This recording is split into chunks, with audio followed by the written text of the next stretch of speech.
Oimore Nyakoromogi machiegni weche manyien chenro mara ng'ichwelo tarik 3 dwe mar 5 higa mar 2024 mathoth timore pacho kaendi Nyakoromoga Jwang' motenore kod piyo olambedo kelo midhiero koni kod kocha koth mapek ma medo chwe weche motenore kod lakteche yepo mag skunde kendo jatend piny Kenya William Ruto kawuono chiwo twak kao yango kaka chal mar piny Kenya en nyaka gi odiochieng' ma kawuono. Magi to kod mamoko magi weche maomiyo pek.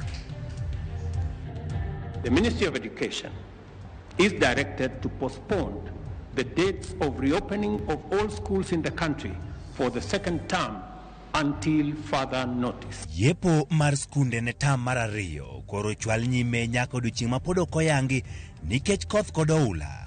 Jatend piny Kenya William Ruto olando. Wasibomee manyumba kule Mkuru kwa Njenga. Sawa. Wakijaribu kubomoa ita sisi tutakuja sisi na nyinyi. Giko neto piny owacho chaka yanga muko kuonde jot mantie bathao chebo ma Nairobi kaugai mar Azimio Raila Amolo Odinga. Okwayo piny owacho mondo hore e wach mukono. Winjruok pod tamre kind piny owacho, governors kod lakteche ka ng'anyo koro donjo e odiochieng' mare mar 51.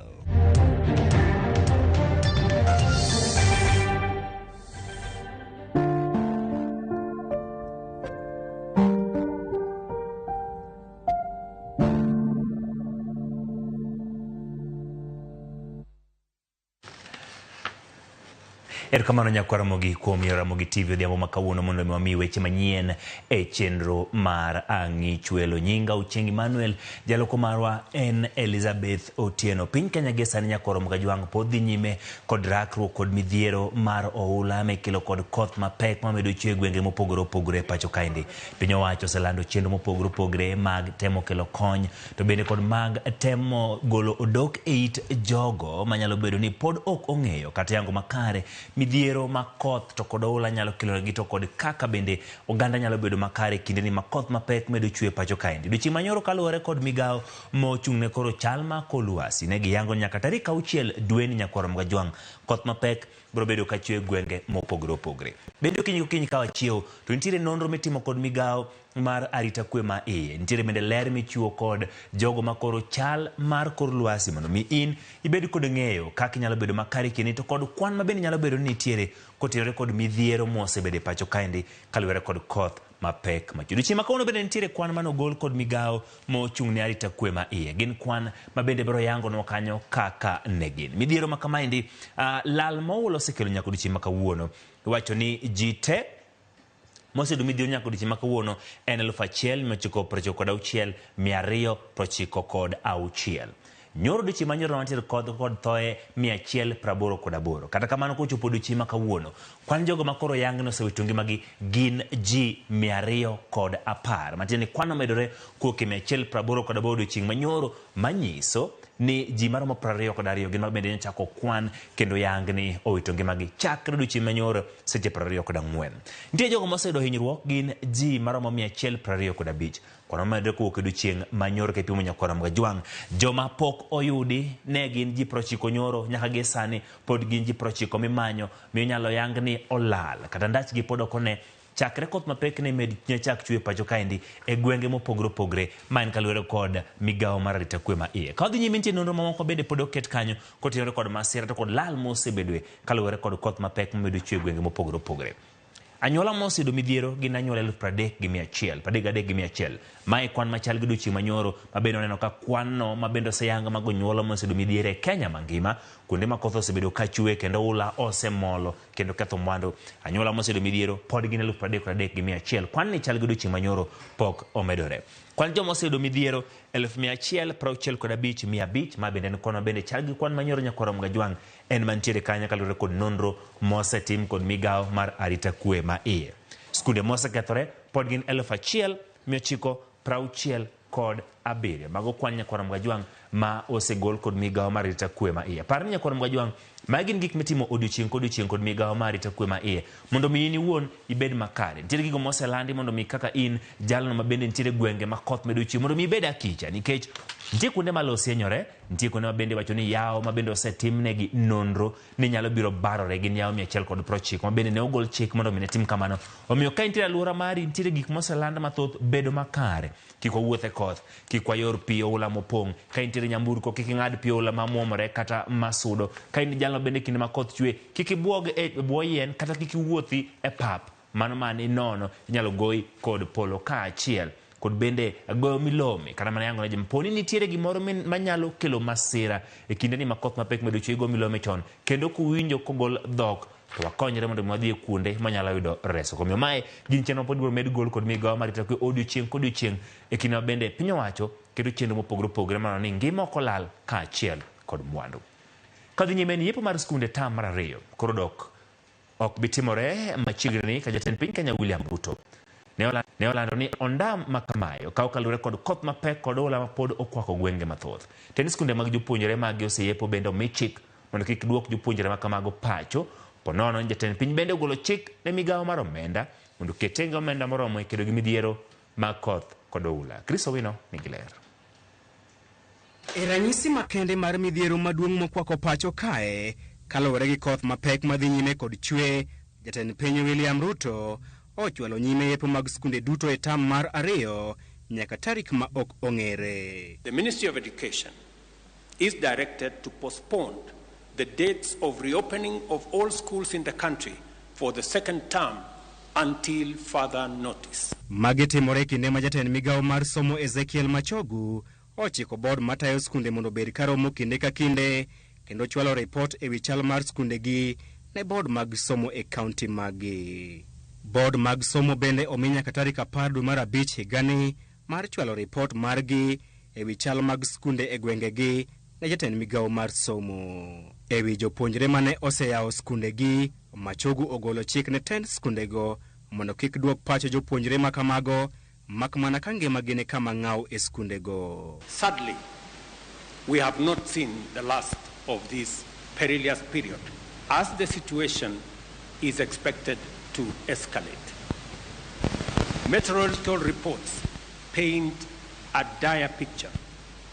The rains will persist, increasing both in duration and intensity for the rest of this month and possibly after. Mae thuolo mar 2 mayepo mag skunde e tam mar 2 ochwal nyime bang' jatend migawo mar somo Ezekiel Machogu chwalo nyime yepo mag jopuonjre e juma mokalo nyaka tarik 6 dwe mar 5 higani.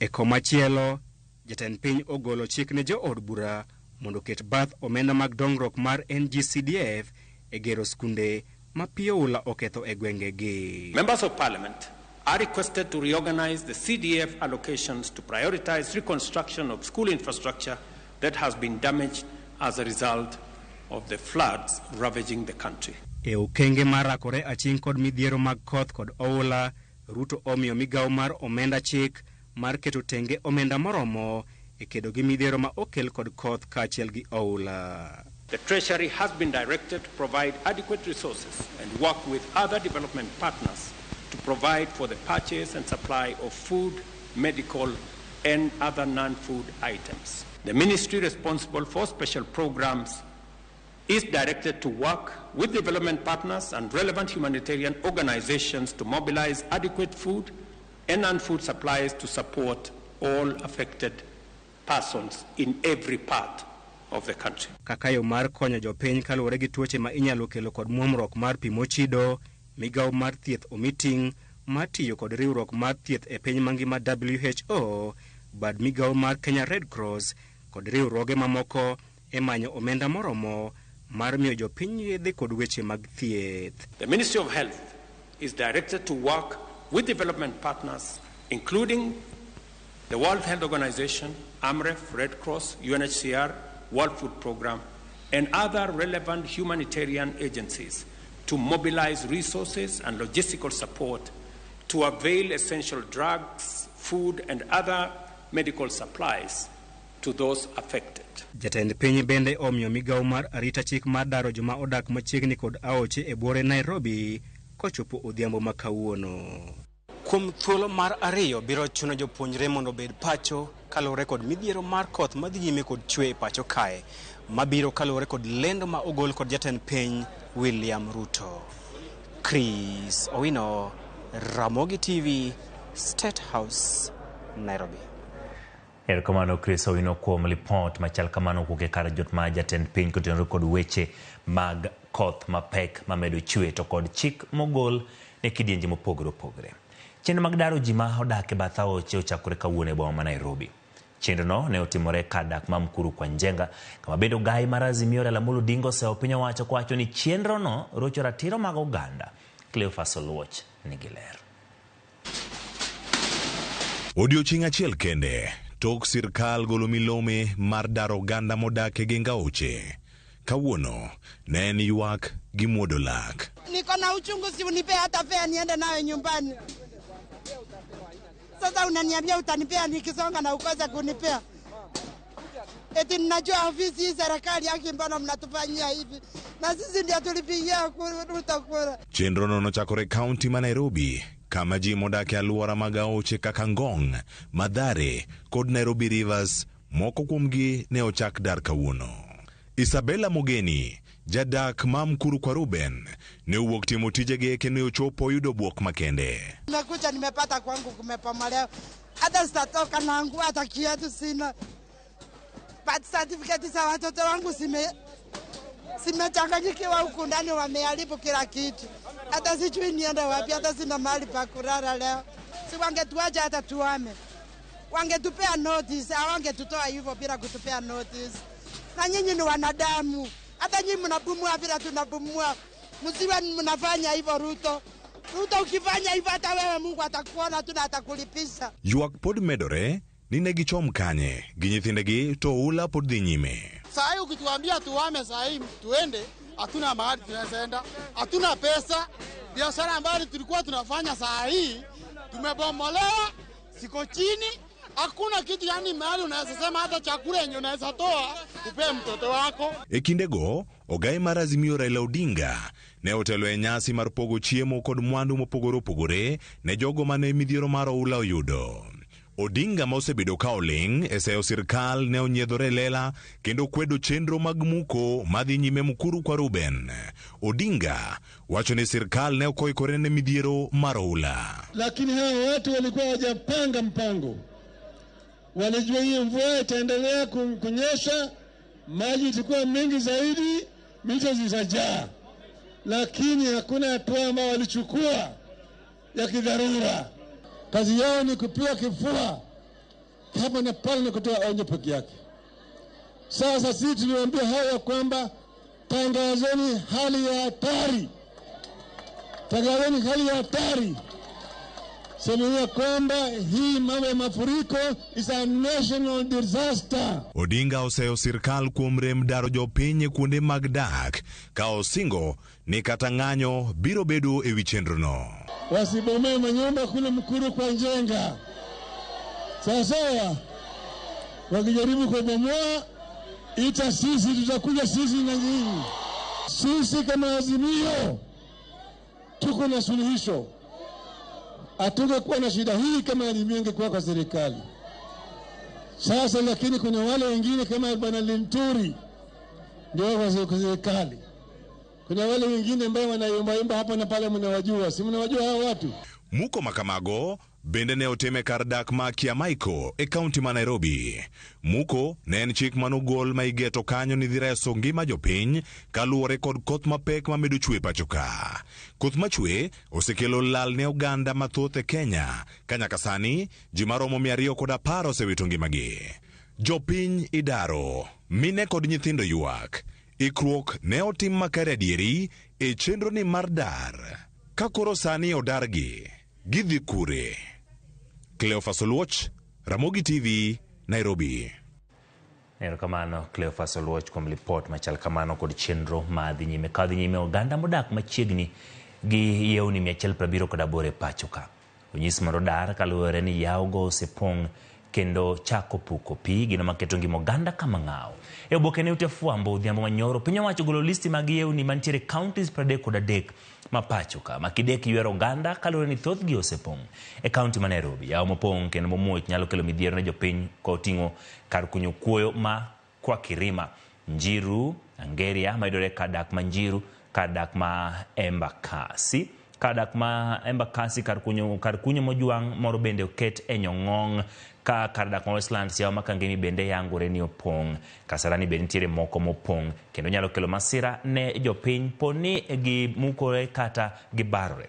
Giting'o Windsor Mushuki Dam, wantiere kod Michuki Farm, Gumba Dam, yawo Makue, yawo mantiere Kigwa Farm, yawo mantiere kadak ma Lang'ata oting'o yawo ma Nairobi, yawo ma ICD Shallow, yawo ma Otoport kod ma kar kunyo moro ma pi achia osechako wuok e piny kendo koro loso yawe. Kaunti ma Migori yawo mathoth gi nitiere Nyatike South oting'o yawo ma Amili, yawo ma Konyango, yawo ma Banda, yawo ma Lower Tito, yawo ma Kosinde, kama dawa moro machielo nitiere Rongo. Mano en Kodero kaachiel gi Kebarisia mayudore Kuria East. County ma Homa Bay yango ni thoth yawo mokete Nyong'ong kendo okwa jodak makuro mondo mi odar yudore Rachuonyo North. Giting'o Block 1, Kapana, Nyamburo, Uboro, Nyangaji kod yawo ma Yongo mayudore Suba South.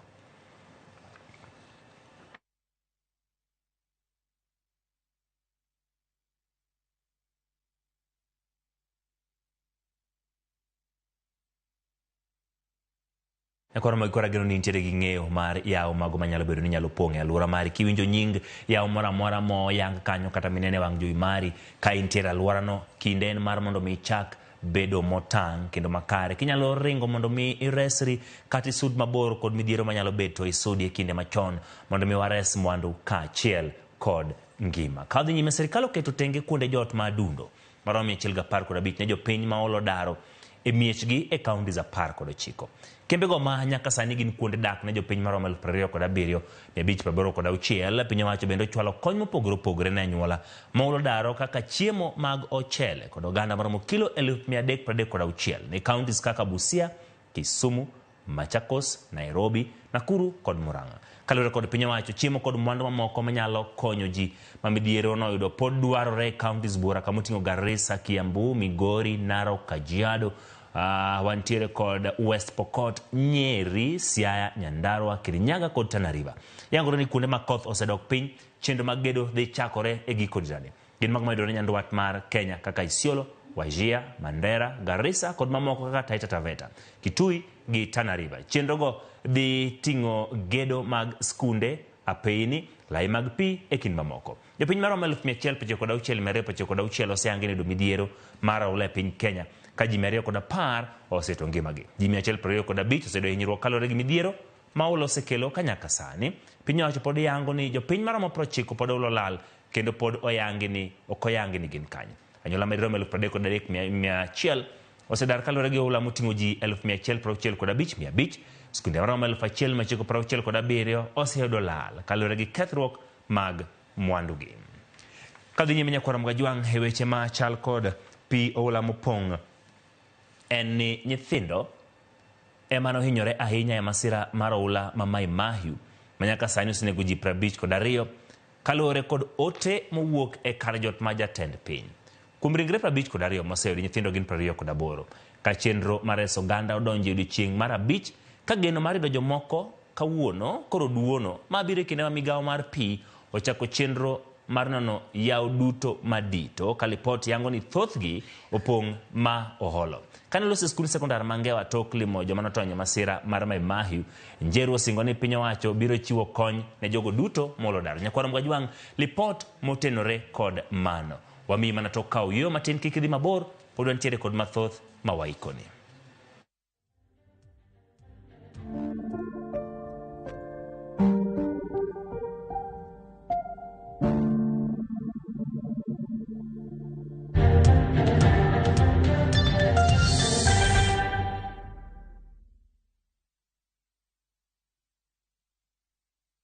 Asewacho ni nyathini tok owinja. To sani In a world where faith, fear, sacrifice, and the complexities of father-son relationship collide. The son must choose his path and his own legacy.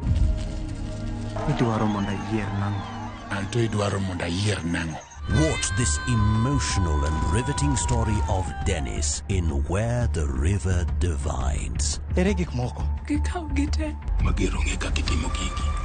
Watch the best content on the go only on Viusasa.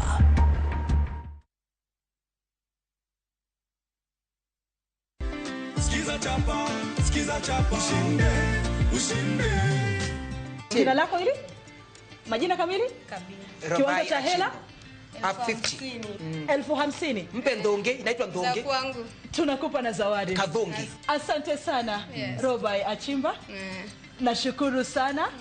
Uzidi kushiriki Sikiza Chapa. You never know, unaweza bado ukapata pesa tena na tena. Sikiza Chapa, ushinde.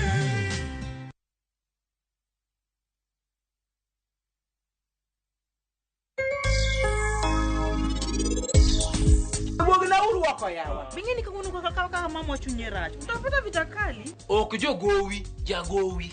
Weche go adonjena. Keep believing yourself. Your pain will believe in you. Yani uchalga nade uni ajo mamonia. Ama mimi nyisa ki moroto ketin. Presija siasa kidwa chamo nyaki bid humble. Elmani pesa moni kuonge pesa le wuguru wako yawa. Korota yudi kabisa. Ngine ukaira gani monda wangu. Yonga kama duoro bwana chieli chunye ni wakati pilo wacha.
Ushinde chapa in seconds. Ni simple. Ingia gongagonga.com, register, deposit, wekelea stake yako na ugonge mamili. Game sasa iko in your hands. Cheza na pesa yako. Cash out winnings at your own time.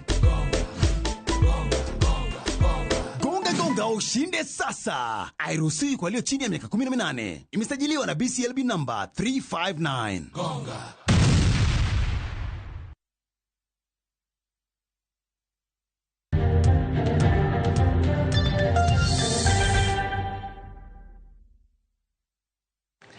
Erokamano kuom medo kete Ramogi TV. Jatend piny Kenya William Ruto jiwo jood bura mondo ket aguch omenda mar NGCDF e pen chike ma pacho ka. Jatend piny wacho ni mano biro konyo chwalo dongruok ne jopiny e Kenya mangima. Olose nyasi madhialo higni 20 nyaka ne chak aguch omenda mar NGCDF. Ka omedo siro ni aguch omenda no onego chwal lokruok e yor dongruok e piny Kenya mangima. Jatend bende osiemo jood bura kuom tiyo marach gi omenda mag NGCDF. Komedo ni mano nyalo miyo jopiny rem geno kuom jotendgi. Funds Accounts Committee. So, in the House, there was Lawrence Majali. Your Excellency, as we celebrate 20 years. Be present here. I was also requested to be a member of Parliament. I don't need to worry. And I promise you, members, you don't need anything else. If you use CDF properly, you will be re-elected. Just that. Because CDF puts at your disposal close to 600 million in your term of 5 years. Friends, with 600 million, if you cannot win an election, then you, I mean, you have, wewe ni bure kabisa. Kabisa. I mean, surely. Ati mtu tu ametoka huko, amefanya ukarabati, mpaka amekufukuza. Na umekuwa na 600 million, unaenda hapa unatangaza, shule, unaenda hapa unatangaza, alafu unashindwa. And I want to say this, without fear of any contradiction. Any member of parliament who presides over the misappropriation of CDF or the theft of CDF should never be elected. They should never be elected because it is the ultimate betrayal of the people who elected you. Kawadhi nyime jamadar Charles Kahariri ochamu mwaka ka jatend jolweny manyien e pacho ka. Nyasi mano bage kar jotma jatend piny boma ma Nairobi. Koloso e nyasi no jatend piny William Ruto wacho ni jolweny ma pacho ka nigi historia matiyo ne piny Kenya e yo makare kod nyadhi. Okawo jamadar Kahariri ka jatend jolweny mondo telne jolweny maber kojiwo mondo mi gimed chiwore ne tiyo ne piny Kenya e yo makare kod teko gi bidhruok kendo ni arita kwe ni kare pacho ka e kinde duto.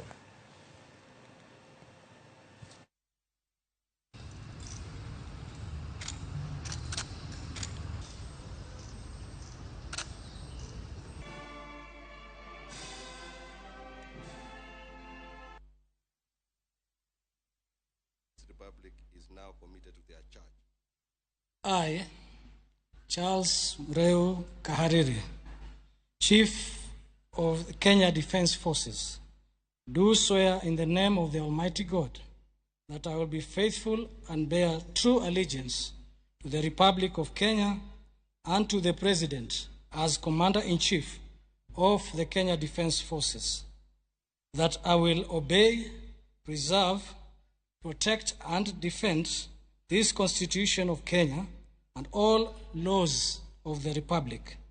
I, Fatma Gaiti Ahmed, Commander of the Kenya Air Force, do swear in the name of the Almighty God that I will be faithful and bear true allegiance to the Republic of Kenya and to the President as the Commander-in-Chief of the Kenya Defence Forces. That I will protect and uphold the sovereignty, integrity, and dignity of the people of Kenya.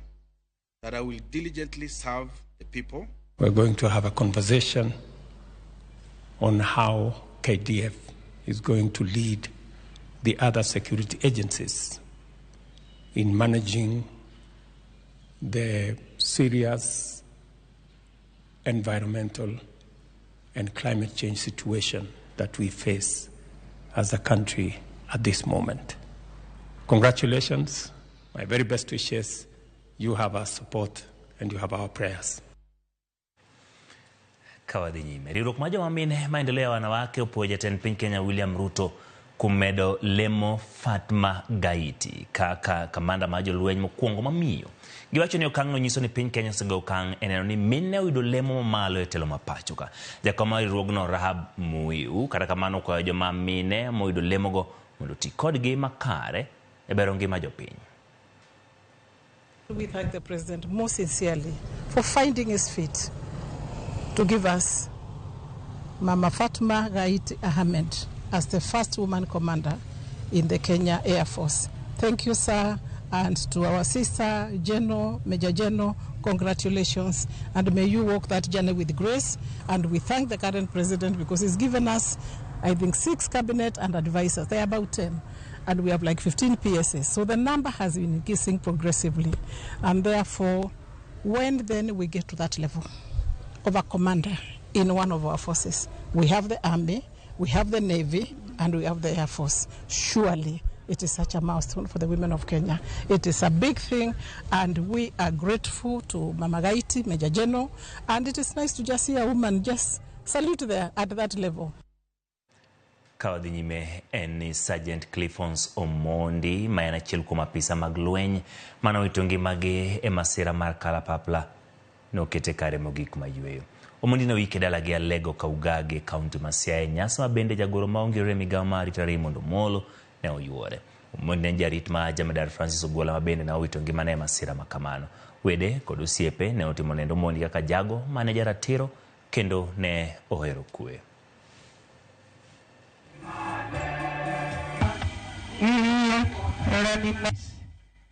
Sasa nataka kuchukua nguvu wa mishonari wa Consolata ambao wana Today, as we say goodbye to my beloved husband, I am trying so hard not to dwell on the pain of his loss, but rather celebrate the beautiful life he lived and the profound impact he had on all of us, knowing that you are loved beyond measure and that your legacy will live on forever.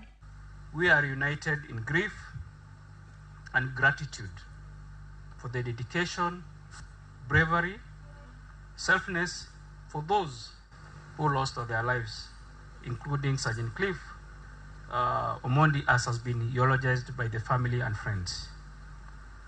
We mourn his loss, his bravery through this tragic incident.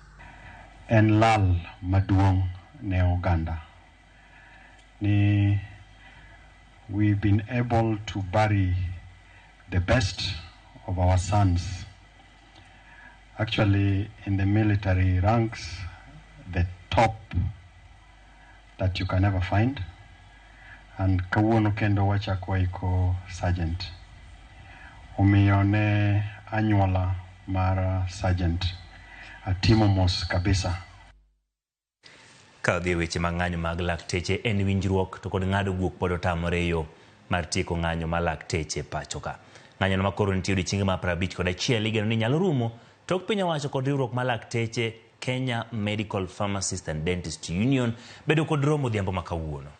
Kata kamano kweth ariyogo pod yware ewi ogirimiti manonego gindikre ka lakteche to kod jo sirkal kotelni kod jatend jotije piny owacho Felix Kosgei oramo ni tie paro kata nitie paro moro mabende lokore odhiambo ma kawuono.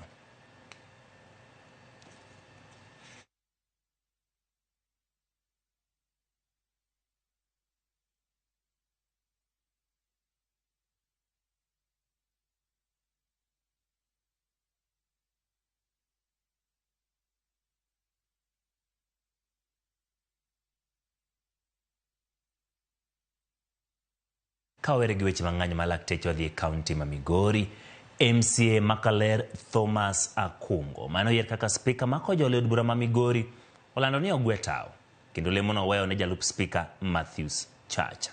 Jojuma nigilera. Ndalo ariyo tok ka oyiere kaka spika ma kojolo mar od bura ma Migori, MCA no Makaler Thomas Akungo olando ni ogwe tao ka wach ni mae obiro bang' lalruok kendo tieko moko midhiero mane gintiere godo e od burano. Batie ni ndalo moko matin ka to bende tich ma stress ya kutosha. Tijno tek. Simu ogona nyaka saa biro mar otieno ticha ko oni saa paka chielo okinyi ok ochuna monda we namake mana interest namako ne godo ng'ato kojolo mondo obi okawe kwa siloso issues to mago wasetieko te ma wadhi maber giwecho kaka assembly. Akungo mano yier kaka spika mar kojolo tarik 30 Novemba mar higani kama bende ne osingo mar kelo lokruok e od burano wach ni weche matin mande ne omako jalup spika Matthews Chacha ma bende mane okwongo keti e komno yor kojolo bang' leko thul oko koro gitieko. To ng'ama ne deputy speaker mano bende ne act en David Chacha Matthew. Koro kane en weche moko matin manomake mane tame bedo ofisni to members noneno mondo akaw tiji mdati. Weche manomako Matthews gi wasetieko gi te waseloso gi kawan kanyakla achiel gi governor gi the membership mar assembly members gi the leadership mar assembly. Koro sani tijicha aduoko ne wuongi. Na tumeamua kutembea kama county pamoja na maelewano na tufanye kazi yetu yenye tulichaguliwa na wananchi wapiga kura wetu tuendelee kama kawaida vile tulikuwa tunaendelea kila siku. E kinde twak mar tarik 30 Novemba mar higani e kinde mane giyiero Akungo kaka spika mar kojolo, MCS ne oyangone gi golo jalup spika David Chacha kaka spika mar kojolo kendo keto Akungo kare nikech doho ne ogolo chik matame nikech kes mane nitiere go doho, kes magiwacho ni wachne koro selosi. Obedo kawuono ma en bo yie ni gik moko nego tim e yo madware procedure koro miyo wadok mondo waikre mondo watim gik moko te ma procedural makoro onge case moko mabocha kobiro luwo nikech case go be chamo mana pesa mag assembly monego be ni wang'iyogo welfare ma members. Tulipoongea tumeelewana. Mafikiano yenye tumefikia ni kwamba turudishe uongozi wetu pale ulikuwa. Maling'ling kata kamano yango ni onge chik mani owuok e doho mata machacha bedo Spika Makojolo. Kalure kod chike ma od bura ma ong'ere kaka standing orders, jalup spika emonego bedie komno ma spika yor Kojolo poni spika onge nyaka chieng'no ma yiero spika. Niaba ya jamii yangu ya Wakuria ambapo Mheshimiwa Chacha anatoka, nataka niwashukuru sana kwa kuwa na subira. Kulikuwa na tetesi kwamba Mheshimiwa Chacha amenyang'anywa kiti na hivyo Wakuria wakawa wamepandwa na mori. Subira huvuta heri na hatimaye malilio yetu na matako yetu yamerudia. Magi timore kindeno mado mak jotich ma Kisumu ne ogolo chik matamo bano ma Migori e yiero spika manyien nyaka kes mane ochwal kod Owino Likowa ma pod orang'o ne ogolo lemono ma spika e yo mokoluwore kod chik nyaka winji. George Juma, Ramogi TV, Migori. Jatend duond bura mar ODM okedo weche moko nitie okak moko mosiako neno e duond burano kaka luwore gi dwaro mar ogai mar Raila Amolo Odinga dhi manyo kom mar riwruok pinje Afrika. Jatend duond burano bende okedo weche moko nitie lwenja piny Afrika mar kawo kar Odinga kind jolupne ariyo magin Hassan Joho kod Wycliffe Oparanya. Poni Odinga biro yudo lemo ma odwarono josiasa mag ODM go kutene gi jatend ODM Hassan Ali Joho, jakom mar ODM John Mbadi, gavana ma Bay Gladys Wanga okoni ODM pod ongirore kendo onge lweny moro amora mar telo mantie. Ne giwacho ni Odinga ma pod en jatendgi giloso romo mar siasa mane gibedo godo e boma ma Bay kod boma ma Oyugis. Mimi nimekuja na ujumbe mchache. Ujumbe wa kwanza ni kusema chama ya ODM chama iko imara. Tumeelewana hapo? Chama iko nini? Imara. Chama iko na nini? Na umoja. Tumeelewana? Chama niko na nini? Na mpango. Mimi nimekuja Homa Bay kuanzia leo, nataka niwaambie, na kama mtu ako na kitabu andike hii. Serikali ya 2027 itakuwa serikali ya nini? ODM. Na mimi nawaambia wana ODM hapa, adui sio ile ambao kwamba wataongea kule nje. Adui ile ataangusha hii nyumba ni ile adui mutaacha kuingia ndani ya nyumba yenu. This is the house of ODM. Jatendwa mwawinjo iluongo ni Raila Amolo. To en gi jolupne ma jolwete. Wan ka gi Hassan Joho mago namba 2. To bathe kacha wan gi Wycliffe Oparanya mago nyithi Raila Amolo Odinga yote. Kineno ka Joho biro Homa Bay ohere gi Raila Amolo Odinga. Abiro mondo warwak jo Homa Bay menyopo ko bede ODM mondo bedie ODM. To chama mar ODM bende gi chairman adi.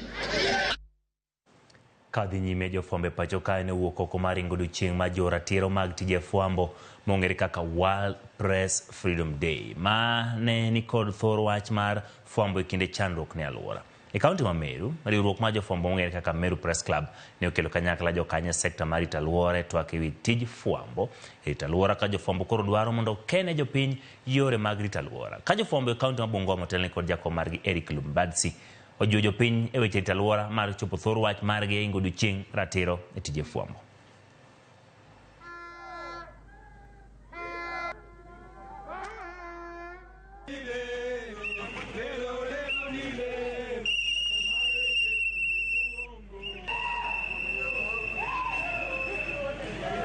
Wanahabari pia huwa wanafanya kazi yao katika sehemu zote ambazo huko any story wanaweza weka, hivyo mupatie wanahabari kazi rahisi na safe spaces ya kufanya kazi bila kuwadhulumu ama kukuwa na any safety issues, maana ni kioo cha jamii na ni the voice of the voiceless. Nataka kusema hii siku ni ya muhimu sana sana. Kitu mimi nataka kuuliza wale ambao wanasiasa na askari ambao wako na tabia ya kuharas waandishi wa habari wakati wanafanya kazi yao, wawape heshima, wachue hiyo ni daruma yao na waheshimu bila kutatiza.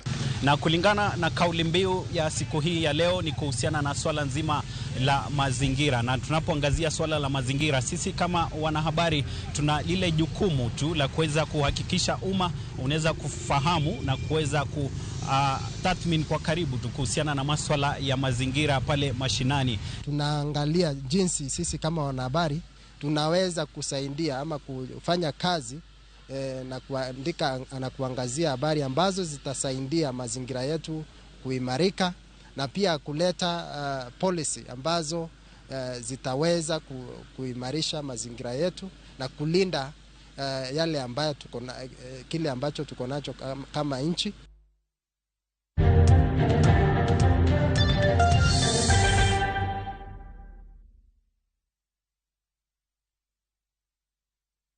Royal Mabati Factory, dukani mar nyiepo achiel kende manengo gore piny, kendo rang'iny mamalo mag mwandu go ewi tado yudore duto. Yud offers mag stone coated tiles gi $630 kende, koriwo nyaka osuru mar VAT. Chula tamalo 40 iyud molos sani kikelo ni nono maonge chudo. Limwa e badwa ma Manjit House, Kisumu, Accra Street, e apaya ma Paul Mboya. Gochnwa e 070 357 201. The recent floods have devastated communities across Kenya. Families have been left homeless and stranded, some forced to seek refuge in public primary schools with no food or shelter. Their lives turned upside down. But there's hope in the strength of numbers. Kenyans of goodwill are coming together to donate and help families affected by the floods rebuild their lives. Every donation, big or small, will make a difference. Let's come together and help a Kenyan rebuild their life. To donate, dial *802#, then select option 2 for the Kenya Flood Funds Drive, then input the amount you wish to donate to assist floods victims, or visit saidika.co.ke. Your donation will go towards helping families affected by floods.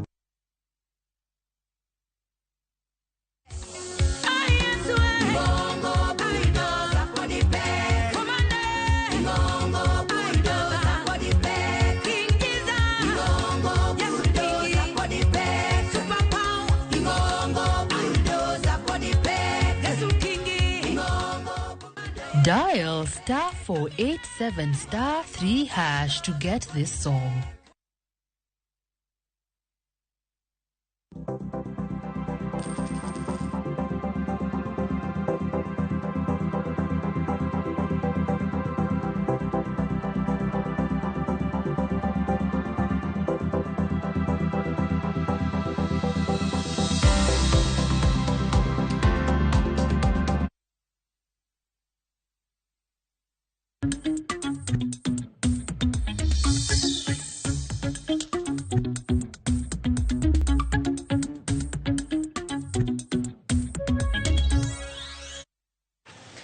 Kambi mashabiki.com ochiwo tangi lita 45 maga tangi 45 mag lita 1,100 moro ka moro ne skunde kod kanisa mopogore pacho kae ndi kaka achiel ma chopo kare ting magingo kaka kambi ne Uganda. Shabiki.com kotele kod director mar Freda Funa rekod kambi maloso tangi po tangi chopo kare chenro makama.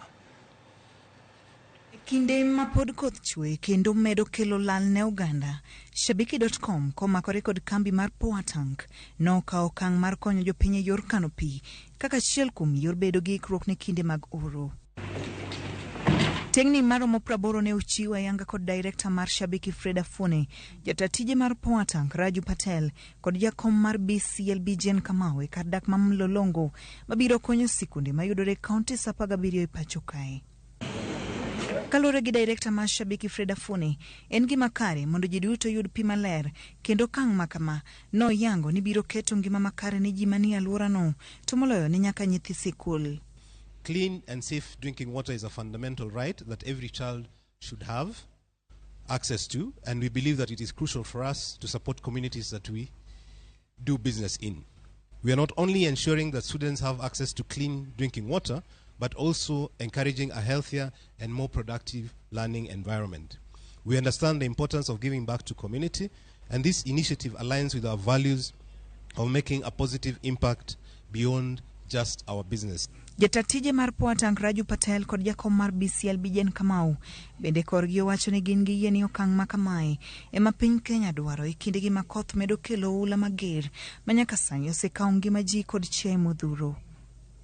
Bende gipuoyo Shabiki.com magiwacho ni osegolo ranyisi makare mar konyo oganda ka gisingo chung' kodgi. Potangs is very proud to be partnering with you for this noble cause. At a time when our country is facing unprecedented heavy rains that we have seen cause a lot of destruction, we send a message of hope to all those who have been affected, and our hearts go out to them. It is good for us to look at the positive side of these rains, and the partnership, and this partnership epitomizes it. Shabiki.com has continuously showed a commitment to positively impacting the areas in which they operate, specifically in the Kenya jurisdiction. And today we gather to recognize and celebrate their most recent corporate social responsibility initiative, which involves the donation of 10,000 liters water tanks to over 17 counties. The tanks that will be distributed today will support quite a number of communities who are suffering today, and we're encouraging what is happening today will encourage even what the government has been promoting. This is water harvesting, especially now when we have these rains. And we'll call upon all other operators who have initiative like this, and the chair will be telling you that we are ready every time when we are called to witness and to participate in any positive contribution towards the society. Okang'ni jopiny nopuoyo ka giwacho ni gisebedo ka gichandore ne yudo pi maler kinde ma koth onge, kendo kano pi e tangi biro konyogi. Shabiki.com pod nigi geno mar timo chenro mag konyo oganda kata CSR mabiro chopo ne counties duto ma pacho ka. Diana Ulunde, Ramogi TV.